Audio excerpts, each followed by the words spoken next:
కీర్తన గ్రంథము 119వ అధ్యాయము 113వ వచనాన్ని చదువుకుందాం. ద్విమనస్కులను నేను ద్వేషించున్నాను, నీ ధర్మశాస్త్రము నాకు ప్రీతికరము. ఇక్కడ చదువుకున్న వాక్యములు గమనిస్తే ద్విమనస్కులను నేను ద్వేషించున్నాను. చూడండి, ద్విమనస్కులు అంటే ఎవరు వీళ్ళు అంటే రెండు తలంపులు గలవారు, రెండు ఆలోచనలు గలవారు, రెండు మనసులు, రెండు పొడవుల మీద కాలేసి ప్రయాణించేవారు. ఇలాంటి వారు ద్విమనస్కులు, అపనమ్మకస్తులు అని కూడా అంటారు. ఇలాంటి వారిని అస్థిరమైన వాళ్ళు, స్థిరత్వం లేని వాళ్ళు. ఇలాంటి వారితో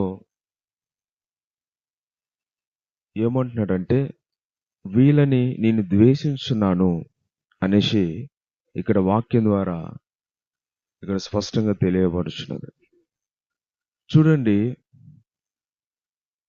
మనం ఒక రెండు పొడవుల మీద కాలేసి ప్రయాణం చేసినారు అనుకోండి, వారు చేరవలసిన గమ్యానికి చేరలేరు.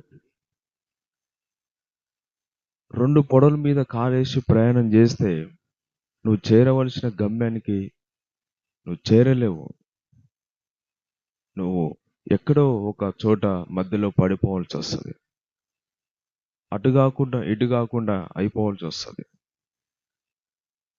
అందుకనే నీవు ఒక తలంపు మీద, ఒక ఆలోచన మీదనే ఉండాలి. రెండు మార్గాలను ఎంచుకోవద్దు. ఇక్కడ దేవుని వాక్యం అంటుంది, ద్విమనస్కుల్ని ద్వేషించున్నాను. ఈరోజు సహోదరులారా, చాలా మంది కూడా ఈ విధంగా ఉన్నారు. కొంత లోకము, కొంత దేవుడు. నాకు పరలోకం కావాలి, పరలోకం కావాలంటారు కానీ నరకం వద్దంటారు. కానీ వాళ్ళు దేవుని చిత్తానుసారంగా జీవించరు. ఎలా పరలోకం అవుతారు? దేవుడు కావాలి, లోకం కావాలంటారు. నేను ఇటుంటా అటుంటా అంటారు. అది కావాలి, ఇది కావాలంటారు. రెండు పొడవుల మీద కాలేసి ప్రయాణం చేసేవారు ద్విమనస్కులు. ఇలా ఉండకూడదు. నీవు ఏదైనా ఉంటే ఇటన్నా ఉండు, అటన్నా ఉండు. ఉంటే వెచ్చగానైనా ఉండు, లేదా చల్లగానైనా ఉండు, నిలువెచ్చగా మాత్రం ఉండొద్దు అంటున్నాడు దేవుడు. ఇజ్రాయేల్ ప్రజలు వాళ్ళు రెండు తలంపుల మీద ఉన్నారు. అటు దేవుని ఆరాధిస్తున్నారు, ఇటు బయలు దేవతలను ఆరాధిస్తున్నారు. అలాంటి సమయంలో ఏలియా వెళ్ళి, ఎన్నాళ్ళ మటుకు మీరు రెండు తలంపుల మీద ఉంటారు? యెహోవా దేవుడైతే ఆయనను సేవించండి, బయలు దేవుడైతే వాణ్ణి సేవించండి అనేసి అక్కడ సవాల్ చేస్తాడు. రెండు తలంపుల మీద, రెండు మనసులు కలిగి, రెండు ఆలోచనలు కలిగి జీవించదు. ఎందుకంటే అలాంటిది నిన్ను చేరవలసిన గమ్యానికి చేర్చదు. ఇటు కాకుండా అటు కాకుండా అయిపోతావు. గందరగోళము, గలిబిలి, నిరుత్సాహంలో పడిపోవాల్సి వస్తుంది. ఈరోజు అందుకనే ఇలాంటి రెండు తలంపులు ఉండకూడదు, రెండు ఆలోచనలు ఉండకూడదు. అందుకనే దేవుని యొక్క వాక్యము వింటున్న ఎవరైనా ప్రియ సహోదరి సహోదరులారా, ఈరోజు నువ్వు ఏ విధంగా ఉన్నావు? దేవుని మందిరంలోనేమో పరిశుద్ధంగా మంచిగా పాటలు పాడతారు, ఆరాధన చేస్తారు, వాక్యం చదువుతారు.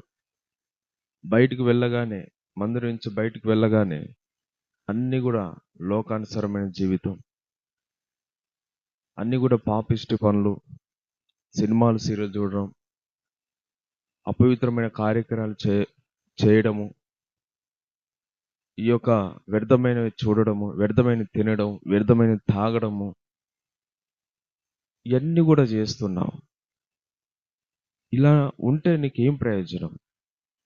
నీకేం ప్రయోజనం ఉండదు. నువ్వు ఉంటే లోకం వైపున ఉండు, సాతాను వైపున ఉండు, లేకపోతే దేవుని వైపున ఉండు. కానీ అటు ఉండి ఇటు ఉంటే నీకే ప్రయోజనం ఉండదు. ద్వేషిస్తాను అంటున్నాడు. అలాంటి వాడిని నేను అసహిస్తాను అంటున్నాడు. అందుకనే బైబిల్లో ఉంది, ఏముంది? భక్తిహీనులంట కదులుతున్న సముద్రం లాంటి వారు. కదులుతున్న సముద్రం. సముద్రం చూడండి, అది కదులుతూ ఉంటది. ఆ నీళ్లు, అలలు పొంగి పొర్లుతాయి. ఒక భక్తిహీనులు కూడా ఆ విధంగా ఉంటారు. వారు దేంట్లో కూడా స్థిరంగా ఉండలేరు, స్థిరంగా జీవించలేరు. ఇది చేయాలన్నా వద్దా, ఇది ప్రారంభించాలన్నా వద్దా, ఇటు వెళ్ళాలన్నా వద్దా అని ఉంటారు. వాళ్ళకి ఏం చేయాలో అర్థం కాదు. వారి ఆలోచనలో, వారి ఉద్దేశంలో, అన్ని విషయాలలో కూడా వాళ్ళు రెండు తలంపులు, రెండు మనసులు కలిగి అటు ఇటు ఏం చేయాలో అర్థం కాని స్థితిలో ఉంటారు. అందుకనే నువ్వు ఏది చేసినా దేవుని మహిమ కొరకు చేయి. దేవుని చిత్తానుసారమైన చేసి ఒక నిర్ణయం మీద ఉండు. దేవునికి నమ్మకంగా ఉండు. దేవుని నిన్ను ఆశీర్వదిస్తాడు. నీకు తోడుగుంటాడు ఆయన. కానీ చాలా మంది వాళ్ళు ఎలా ఉంటారంటే, నేను ఈ యొక్క బిజినెస్ ప్రారంభించాలన్నా వద్దా, ప్రారంభిస్తే ఏమైనా అయిద్దా, అది మంచి నడుస్తుందా నడవదా, ఇది ఎలా అది ఎలా అనేసి ఒక రెండు తలంపుల మీద ఉండి చెయ్యాలా వద్దా అనేసి అంటారు. ఆ యొక్క ఒక గృహం తీసుకునేటప్పుడు, ఒక ఇల్లు కొనాలనుకుంటున్నప్పుడు ఇది కొనాలా వద్దా అనేసి ఒకటే ఆలోచిస్తూ ఉంటారు. వివాహం చేసుకునేటప్పుడు కూడా చేసుకోవాలా వద్దా అనేసి వెనకాము ఆ యొక్క వాళ్ళు ఆ యొక్క రెండు తలంపుల మీద ఉంటారు. వాళ్ళు చేసే ప్రతి పనిలో కూడా వారు ఎలా ఉంటారంటే, ఇది కొనాలా వద్దా, ఇది చేయాలన్నా వద్దా, ఇది ప్రారంభించాలన్నా వద్దా, ఇటు వెళ్ళాలన్నా అటు వెళ్ళాలన్నా అనేసి రెండు తలంపులు, రెండు మార్గాల మీద వాళ్ళు ఉండి చివరికి అటు కాకుండా ఇటు కాకుండా నిరుత్సాహంతో అట్లనే కుప్పగూలిపోతారు. నిరుత్సాహంతో అట్నే ఉండిపోతారు ఇక. అందుకనే నువ్వు ఆ విధంగా ఉండకూడదు.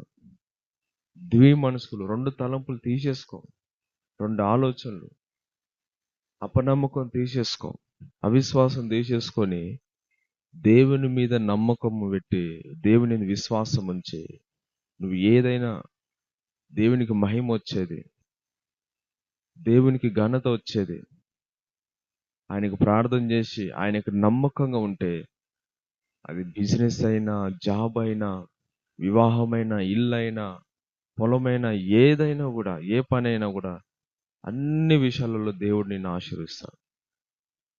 నీ చేతి పని అంతటిని కూడా దేవుడు ఆశీర్వదిస్తాడు, దేవునికి మహిమకరంగా నువ్వు నడుచుకున్నప్పుడు. అంతేగాని రెండు తలంపుల మీద ఉండేవారు ఎవరంటే దేవునిలో లేనివారు. మొదటిగా దేవునిలో ఉండరాలు. వాళ్ళకు వాక్యం తెలిసినప్పుడు వాక్యం ప్రకారం జీవించరు, పరిశుద్ధంగా ఉండరు, ప్రార్థన చేయరు. కాబట్టి వారు ఏం చేయాలో అర్థం కాక, వాళ్ళు ఒక స్థిరత్వమైన మనసు ఉండక అటు ఇటు ఎటు వెళ్ళాలో అర్థం కాని స్థితిలో ఉంటారు. అందుకే నువ్వు దేవునికి ప్రార్థన చేసినప్పుడు, వాక్య ప్రకారం నడుచుకున్నప్పుడు, పరిశుద్ధంగా జీవించినప్పుడు ఏం చేయాలనో పరిశుద్ధాత్మ దేవుడు నీకు బోధిస్తాడు. సర్వసత్యంలోకి నేను నడిపిస్తాను, నిత్యమైన మార్గంలోకి నడిపిస్తాడు. ఏ పని చేసినా కూడా దేవుడు నిన్ను ఆశీర్వదించి నీకు తోడుగుండి నేను నిత్య రాజ్యం చేరుస్తాను. కాబట్టి నువ్వు దేవునికి నమ్మకంగా ఉండు. నువ్వు ఏ పని చేసినా కూడా దేవుడు నిన్ను ఆశీర్వదిస్తాడు. ఇంకొంతమంది ఉంటారు, వాళ్ళు దేవుని మీద విశ్వాసం లేకుండా అడుగుతారు. అందుకనే యాకోబు రాసిన పత్రిక 1వ అధ్యాయము 6వ వచనం నుంచి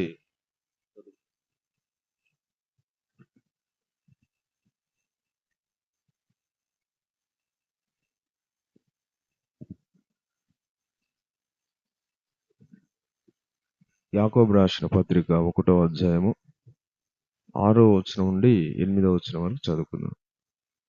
అయితే అతడు ఏ మాత్రమును సందేహింపక విశ్వాసంతో అడగవలెను. సందేహించువాడు గాలి చేత రేపబడి ఎగిరిపడు సముద్ర తరంగమును పోలిండును. అట్టి మనుషుడు ద్విమనస్కుడై తన సమస్త మార్గములందు అస్థిరుడు గనుక ప్రభు వలన తనకేమైనను దొరుకునని తలంచుకొనరాదు. ఇక్కడ చూడండి, కొంతమంది వాళ్ళు దేవునికి ప్రార్థన చేసేటప్పుడు కూడా వారు అవిశ్వాసంతో, సందేహంతో ప్రార్థన చేస్తారు. ఈరోజు ఒకవేళ నువ్వు కూడా ఉన్నావా, ప్రార్థన చేస్తున్నావు, ఇది దేవుడు చేస్తాడో చేయడం, ఇది దేవుడు నాకు ఇస్తాడో ఇయ్యడం, ఇది నన్ను బాగు చేస్తాడో చేయడం అనేసి ఒకవేళ నువ్వు సందేహంతో ఉన్నావా, అలా ఉంటే నీకేం దొరకదు. దేవుని మీద పూర్తిగా విశ్వాసం ఉంచి దేవుడు దయచేస్తాడు అని నువ్వు నమ్మి ప్రార్థన చేయాలి. ఏక మనసుతోని, పట్టుదలతోని, దేవునికి అసాధ్యమైంది ఏది కూడా లేదు అని విశ్వాసంతో నువ్వు ప్రార్థన చేయాలి. ఆయన ఏం చెప్పినాడు యేసు ప్రభు? నాకు అసాధ్యమైంది ఏది కూడా లేదు అని ఆయన సెలవిచ్చు. నమ్ముట నీ వల్లైతే నమ్ము, ప్రతివానికి సమస్తం సాధ్యం అన్నారు. కాబట్టి నువ్వు ఆయన మీద పూర్తిగా విశ్వాసం ఉంచి దేవునికి సమస్తం సాధ్యమని దేవుని నువ్వు అడిగినప్పుడు, ప్రార్థన చేసినప్పుడు నీ విశ్వాసం బట్టి దేవుడు అద్భుత కార్యం చేస్తాడు. కానీ అవిశ్వాసం ఉంచకూడదు. అలాంటి వారు ఎలా ఉంటారంట? ద్విమనస్కుడై తన సమస్త మార్గముల యందు అస్థిరుడంట. అతడు ఏ పని చేసినా కూడా స్థిరత్వం ఉండదు. ఇక ఈ ద్విమనస్కుల వారు వాళ్ళు ఏ పని చేసినా కూడా మధ్యలోనే వదిలిపెట్టేస్తారు. పని ఏదన్నా ఒక పని ప్రారంభిస్తారు, మధ్యలో వదిలిపెడతారు. ఏదన్నా ఒకటి స్టార్ట్ చేస్తారు, మధ్యలో ఆపేస్తారు. అటు కాకుండా ఇటు కాకుండా ఉంటారు. ప్రతి పనిలో కూడా అంతేనంట. సమస్త మార్గముని యందు అస్థిరుడు. ఇది చాలా భయంకరమైనది. అందుకనే మనము ఇట్టి విధంగా ఉండకూడదు. మనము దేవుల్లో ఉన్నప్పుడు దేవుడు ఖచ్చితంగా మనల్ని సరైన మార్గంలో నడిపిస్తాడు. దేవుళ్ళు లేని వారే ఇలా ద్విమనస్కులుగా మారిపోతారు. మరి ఏం చేస్తున్నారో అర్థం కాదు, ఎటు వెళ్తున్నారో అర్థం కాదు, ఏది చేయాలనో ఏది చేయకూడదో అర్థం కాదు. విశ్వాసంతో ప్రార్థన చేయరు. మరి ఏ పని చేసినా కూడా కొద్ది రోజులు మాత్రం చేస్తారు, మళ్ళా బంద్ చేస్తారు. కొద్ది రోజులు చేసి ఆ తర్వాత ఆఫ్ చేస్తారు. దేంట్లో కూడా స్థిరత్వం ఉండదు. 4 రోజులు ఏది చేసినా కూడా. కానీ నువ్వు దేవుని యందు నమ్మకంగా ఉండి నువ్వు ఆయనలో సాగినప్పుడు నువ్వు ఏది చేసినా కూడా దేవుడు ఆ పనిని స్థిరపరిచి ఆ పని ద్వారా దేవుడికి మహిమ వస్తే నువ్వు నమ్మకంగా ఉంటే దేవుడు ఖచ్చితంగా నిన్ను ప్రతి విషయంలో స్థిరపరుస్తాడు. అందుకని ఈరోజు ద్విమనస్కులుగా ఉండకూడదు అంటాడు. అలాంటి వారు చాలా భయంకరంగా మనశ్శాంతి లేని స్థితిలో ఉంటారు. ఏం తోచని స్థితిలో ఉంటారు. చివరికి వాళ్ళ దగ్గర వెళ్ళి అడుగుదాం, వీళ్ళ దగ్గర వెళ్ళి అడుగుదాం, లేదంటే మరి ఇంకా ఏదేదో చాలా రకరకాలుగా వాళ్ళు ఆలోచించి అనేక తప్పు మార్గాలు ఎంచుకొని వాళ్ళు నష్టపోతారు.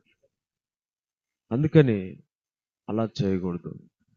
నువ్వు ద్విమనస్కుడుగా ఉంటే అది నీకేం ప్రయోజనం ఉండదు.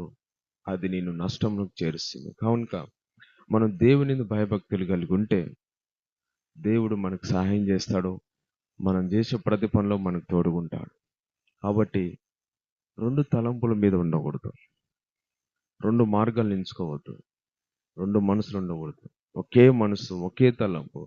మన ప్రభువుని ఆరాధిస్తూ, ప్రభువుకు నమ్మకంగా ఉండి, ప్రభువు మీద విశ్వాసం ఉంచి ప్రార్థన చేసి ఉన్నప్పుడు దేవుడు ఖచ్చితంగా నిన్ను ఆశీర్వదించి, దీవించి, నీకు తోడుగా ఉండి ఆయన నిన్ను పరలోక రాజ్యం చేరుస్తాడు. కాబట్టి నమ్మకంగా ఉందాము.